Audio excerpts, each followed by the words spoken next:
So usually I wait until it goes live and there's always a notification that shows up and I always say the same thing every single time. So I feel like it's going to become a thing. Oh, we went live. All right. Well, hello, everybody. Welcome back and good evening, good morning, good afternoon to wherever you're watching from. My name is Jake Sussman. And for those of you who don't know, I'm a dyslexia and ADHD influencer and entrepreneur and founder of Superpower Consulting, a mentorship firm for kids with dyslexia and ADHD to help them find their own mentor. Now, since quarantine, I have been interviewing some pretty cool people, from parents to industry leaders to doctors to business leaders, and also people like you and I. Now, we all, though, have at least one thing in common, and that's that we have learning and attention challenges. And we struggled in school and have found our way to finding our different strengths, to then overcoming different obstacles associated to the way we learn. Now, I want to introduce you to Hannah. Hannah is an exceptional young woman. She has ADHD and language-based learning differences, correct? Yep. And she has a pretty incredible story. Growing up in school was challenging. Just like a lot of our kids, having a learning difference is hard in school, but at some point we find our strengths. And today, Hannah is doing some awesome things with art. She loves to cook. She is an athlete.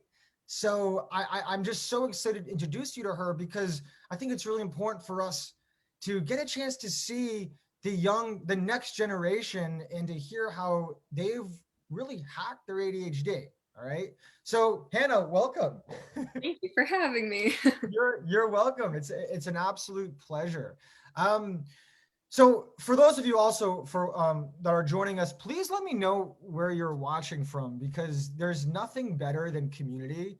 And Hannah, as I'm sure you've seen our interviews here, we have people from all over the world watching, which is just the coolest feeling that it's such a big world, yet we could be this small, unique community pushing to drive change.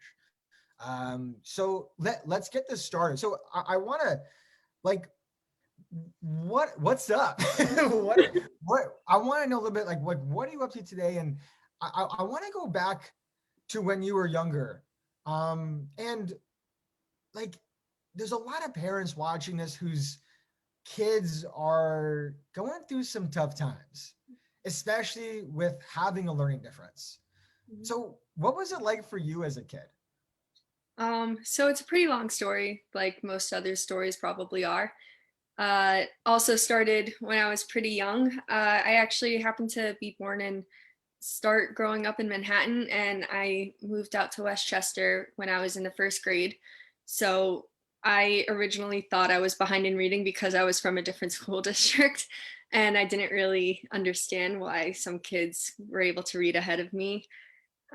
Read better than me. We used to have boxes labeled alphabetically, and I would be in like the B and C box when everyone else was up to M. And I would fake myself reading up to higher boxes so I would look a little more like everyone else. Yeah, but at that point, I didn't really understand like that it was any different. I just thought I was a slow reader. Yeah. And then my journey really started in fifth grade. So when I was 10 years old. And should I go into the whole story now? I mean, Let's get into it. okay, yeah. So, fifth grade, couple months into the school year already, and I remember this day like to the detail. Like I could picture what this day was. And I was in my English class, and my teacher asked us, whoever needs to take this test out of the classroom because you have like the extra help needs, get up and do so now and walk out of the class. And for some reason, I just stood up and walked out of the classroom, even though I didn't have any of those extra help accommodations yet. And I actually ended up wandering the halls because I didn't know where I was going because I wasn't supposed to have left. And then I was extremely embarrassed and nervous to walk back into the classroom because everyone already started taking the test. And the extra help teacher actually ended up finding me outside after a couple minutes wandering the halls because I didn't know what to do. And I was really lucky that, she kind of took me under her wing. And even though I didn't end up getting the accommodations for another 4 years after that, she was the one that kind of started, she was the first one to really support me in school. And I definitely had teachers after fifth grade who didn't understand why I needed help because I didn't have an IEP or 504 plan yet. But I finally got those in eighth grade, and then it started getting easier for me, a little bit easier. I mean, high school. Do you remember what it was like to have someone that didn't understand you? Like how did that feel? Not understand me, or Yeah, yeah. Well, to both. So to feel like some, like the feeling of being not being understood, but then having that teacher that understood you.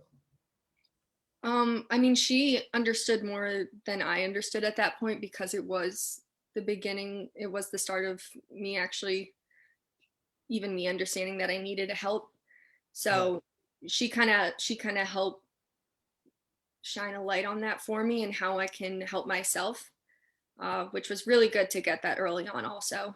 But then from going from that to, I remember the teacher the year after, like, could not care less about me, like, didn't really get what I needed to do. I would show her what the teacher from the year before taught me how to do, and she'd be like, oh, like, do whatever you think is best, because she didn't know how to help me. And it was definitely frustrating. Um, You know what's crazy that yeah. we can remember our kids. I mean, I'm kids. I'm sorry. We can remember the names of our teachers, but I mean, I don't really remember what I learned when I was in fifth grade. But I know my teacher's name.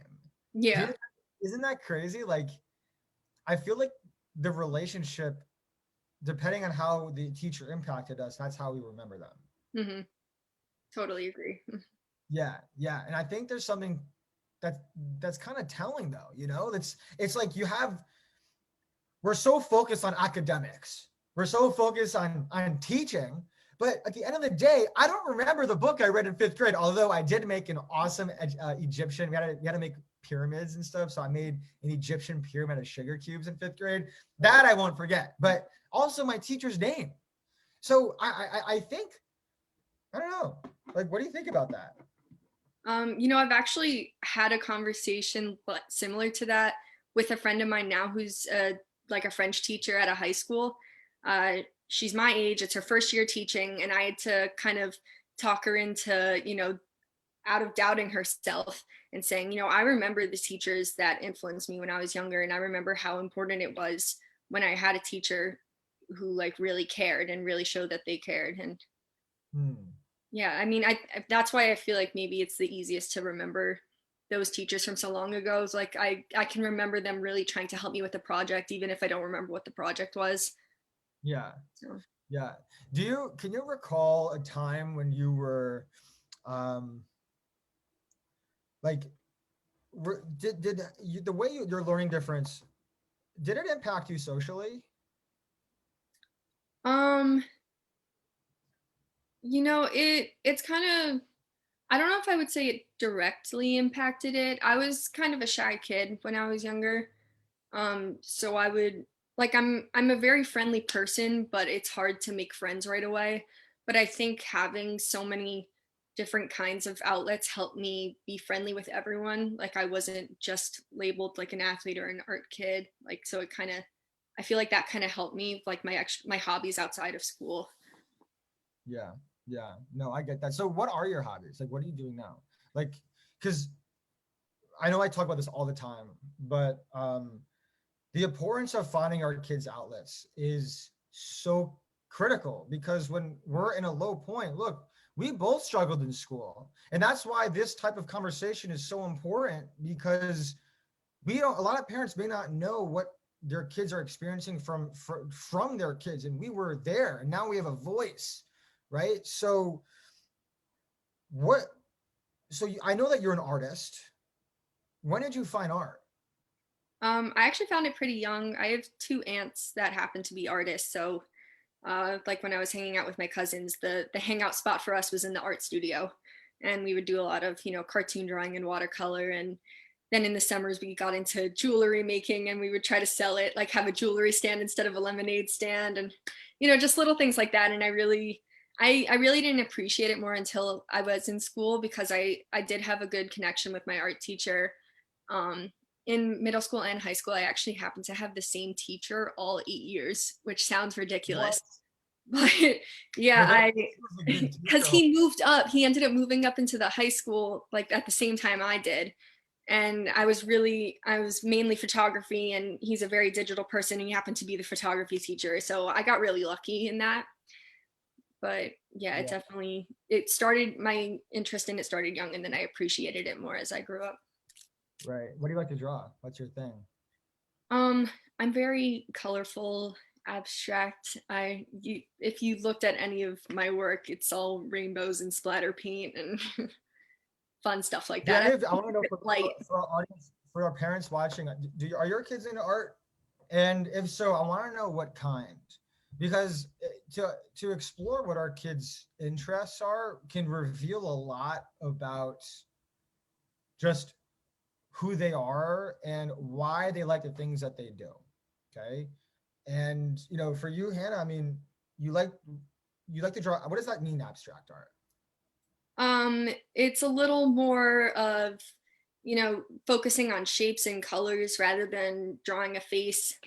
I'm not really good at drawing people, so abstract art kind of, it's a way to express yourself by using like the different forms of art instead of like a person looks sad, so that's supposed to show that they're sad. Like it's more of a Right. talking through Right. colors kind of thing.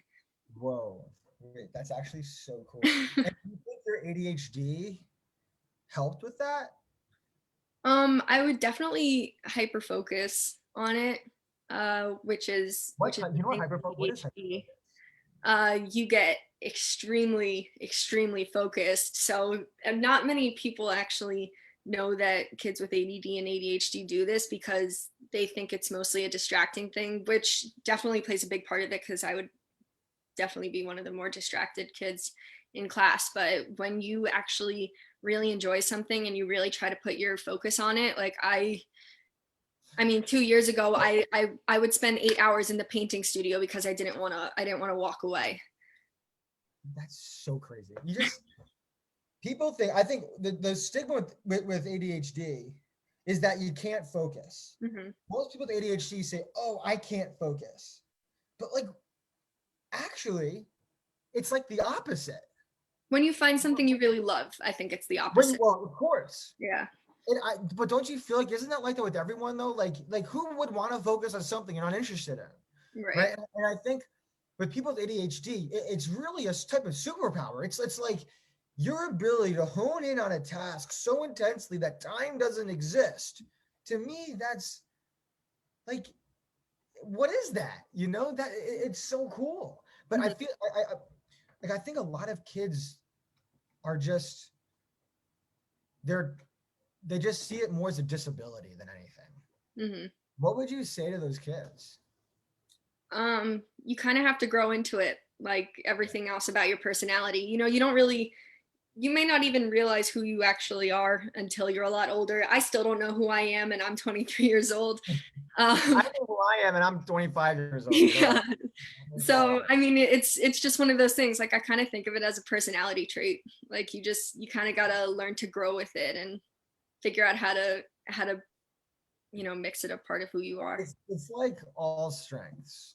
It's like, and because everyone has strengths and challenges, everyone learns differently. It doesn't matter what you're diagnosed with, Right. right? Even if you're So, not diagnosed, I mean, normal, like any other kid learns differently than the person sitting next to them. and like I think we've become such a comparing society also. Like Mm-hmm. we just if we could just take a minute and chill out, you know, and just take a step back and realize, wait a minute. And I know I say this all the time, but if you know something I don't know, if I know something you don't know, who's smarter? I like that. I don't know. Yeah. I have no idea. Neither of us, I guess. Right? Or maybe Yeah. we're both. Yeah, exactly. Both smart, but you don't have the same smarts. Yeah. It's different. Like I guarantee you know something that Albert Einstein didn't know, and you could probably teach him that. Probably.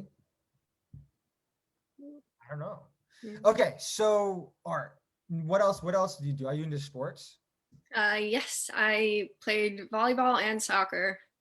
And I did gymnastics also when I was younger for a long time. Volleyball. Where did you play in soccer?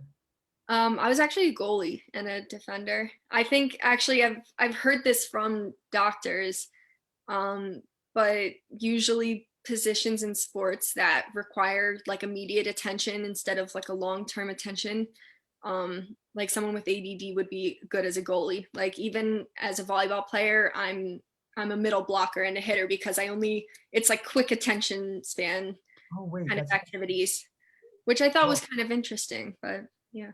wait, that's so cool. Let's dive in on that for a minute because that's kind of cool. So what you're saying is that people with ADHD maybe will gravitate toward a certain position without even realizing it, probably.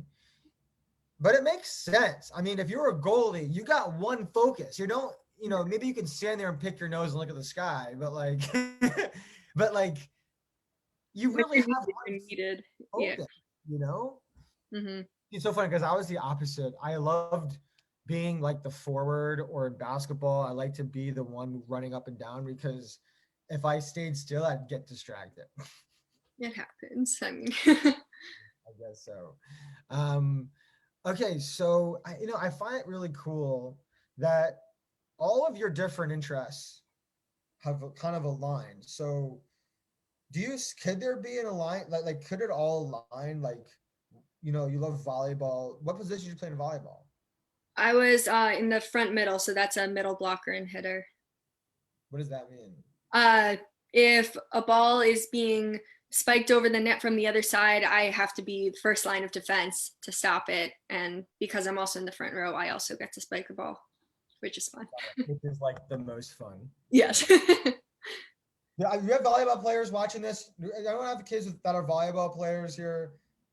I've never played volleyball. I wish I played volleyball because it's so much. I played pool volleyball. Pool volleyball is great. That's cool.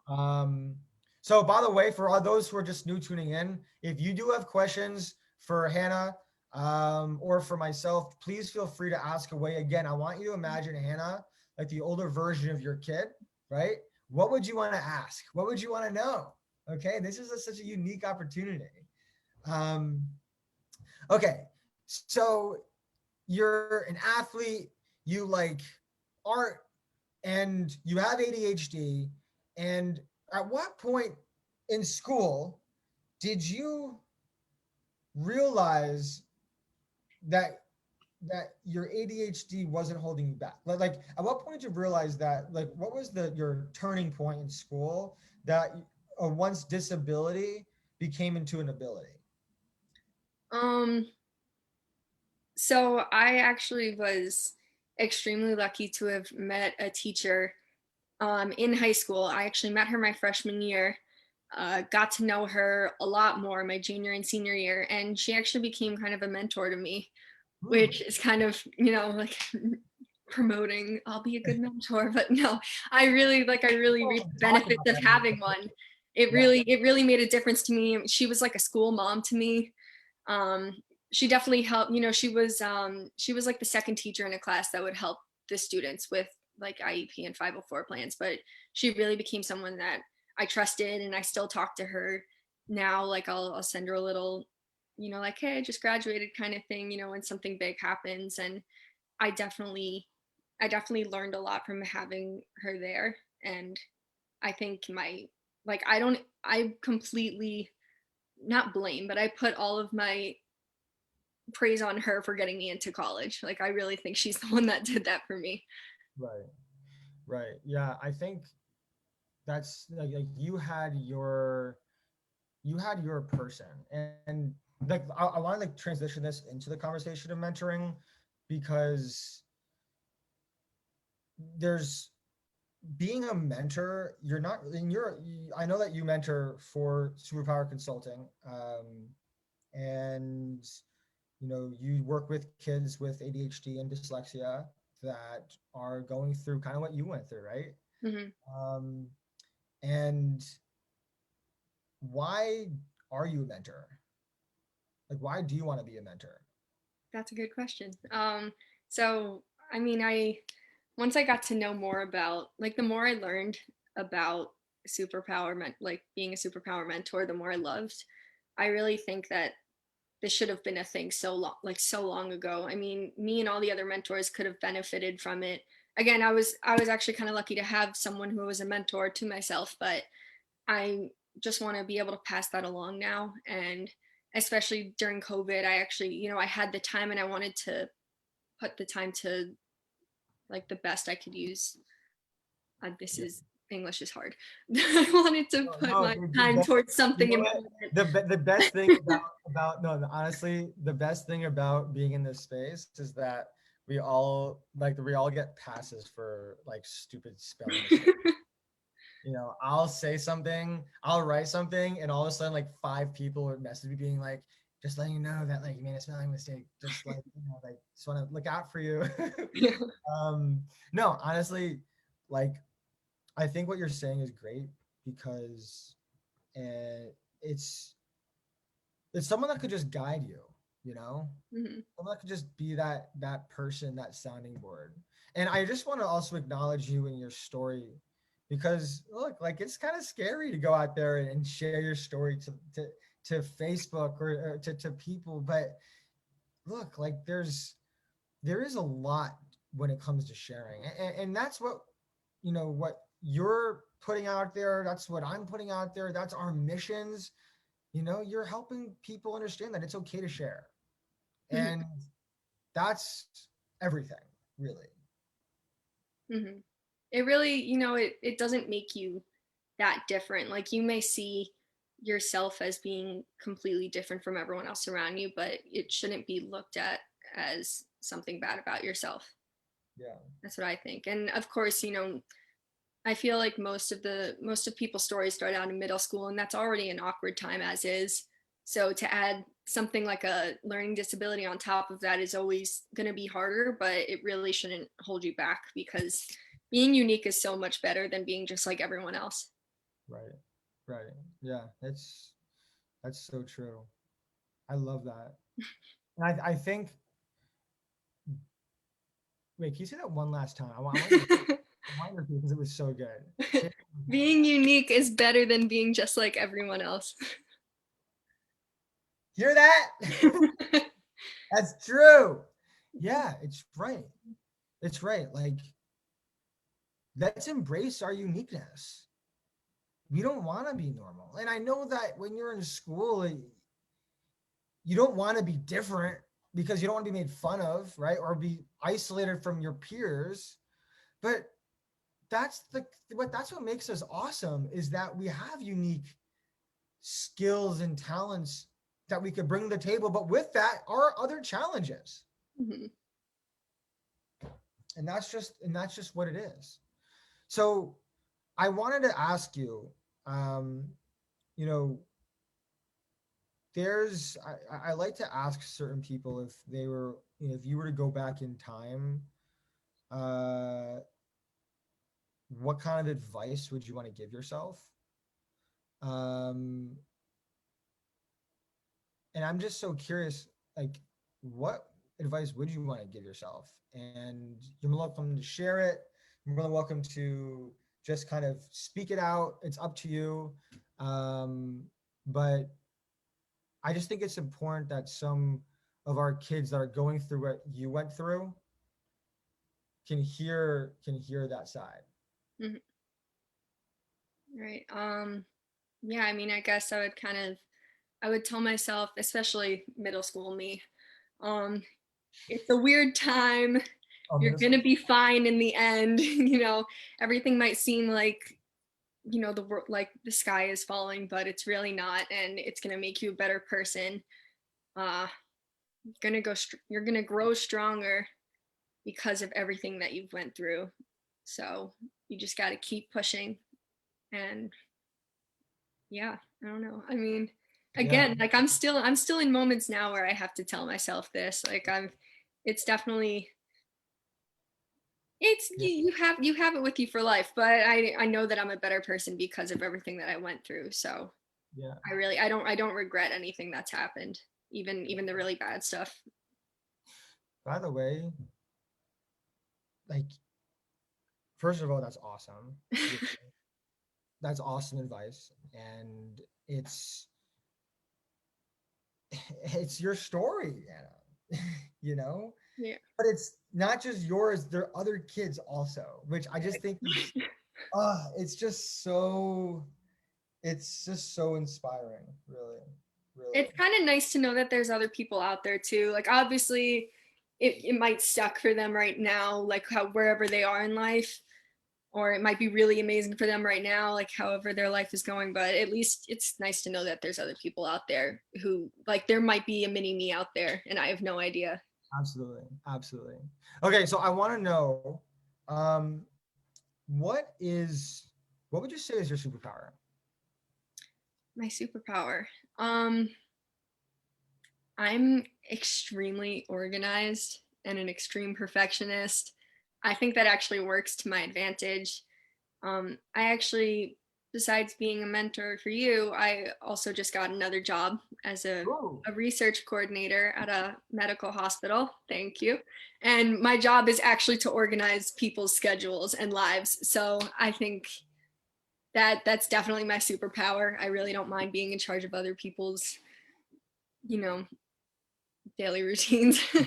But that must make you, that must mean that you're pretty organized. I definitely am. If Okay, you okay, could just wait. see my room, it's very I'm slightly OCD. I will admit that, but it Let's works talk with to the my cool stuff, advantage. because organization and time management with ADHD is challenging, and seems like that doesn't really bother you. Time Like, management's a big problem, but I can organize myself still. Yeah, okay, I okay, actually suck with time management, but okay. I can keep. I'm an organized mess. I'll say that. Oh, that's an organized mess. I feel like that should be a book. Be It might be, organized. honestly. I've heard people call themselves that before, but I feel like that might be the best way to describe anyone. Anyone. You know what? I love the honesty. I love the honesty. What are some organizational tips that you can give, that you can share? Like how does you, like, how do you organize a, like for homework or something, or for like I don't know, like what are some tips that you can give for organization? I want to know that. I'm gonna take some notes on this also. Color coding is your friend. You know, everyone has a color for their class. Of course, you know, everyone's colors are different. I can't tell you that yellow is math for everyone, but that's always a that's always a fight for some reason, what color is which subject. But color coding is your friend. I always keep lists. I always, if I don't have an agenda for school, then I don't get any of my work done. Like I need to have it written down. I'm a very like hands-on, you know, person. That's why I'm into studio art and I'm not that well, good on a computer, not that good technologically. So if I have it written down, you know, the act of writing it also kind of reminds you that you need to do it, and it imprints that into your memory. So that definitely helps. And then to check it off the list once you've done it is the most satisfying thing. Ooh, I like that. Yeah. That's such a great strategy, because it's almost, you almost feel like that you have closure over it. You just like cross Yeah, it out. Like, well, exactly. You can scribble I it out of there. It's out of your life forever. yeah, yeah. Ooh, that's great. I love it. Well, thank you for that. That's so helpful. Um, I'm serious. I actually took notes on that, because look, like you're never too old to learn. You're never too young to learn. Like you always got to keep growing, and everyone brings something unique to the table. I think that's so awesome. Mhm. Whoa. Well, Hannah, is there anything that you'd like to share for the families, for the parents watching this, or just any tips of advice, or just any parting thoughts? Yeah, definitely. So I had this conversation with you before to ask my parents how difficult I was. I didn't even have to ask them because I know I was a difficult student. But parents, like, I know it's going to be hard on your kids and it's going to be really hard to watch them struggle. But if you just support them and you tell them that you're going to be there for them, even if you can't physically help them on whatever homework that they're doing, it's enough to know that, you know, you have their backs. Because even though my parents couldn't, you know, finish my homework for me, like that wouldn't even be right if they wrote all my essays. Like I knew that they were there and that they had my back, especially with the school board and getting all of the accommodations that I needed. And that was enough for me to, you know, really try to push through everything. And Hmm. complete everything to the best that I could. So yeah. Wow. Wow. Whew. That's good. That's good. That was awesome. Thank you. Well, Hannah, like really thank you so much for joining us. If any of you watching have questions for Hannah or myself, I'll hang out for a little bit after. And if you'd like to work with Hannah, if you'd like to have your kids work with her, she's so awesome. Um, Reach out to me, let me know. I'll give you guys 15% off your first package when you sign up to work with Hannah. Just to remind everyone, Hannah is a mentor for Superpower Consulting. We work with kids with dyslexia and ADHD from 7 to 23 years old to help them find their confidence, to find their voice, and we connect them to someone that learns like them and that has a mind like them, and that isn't much older than them. That's key. Mhm. So let me know. And yeah, this is great. Thank you again for joining us. Thank you so much. This is fun. Bye. All right. Goodbye.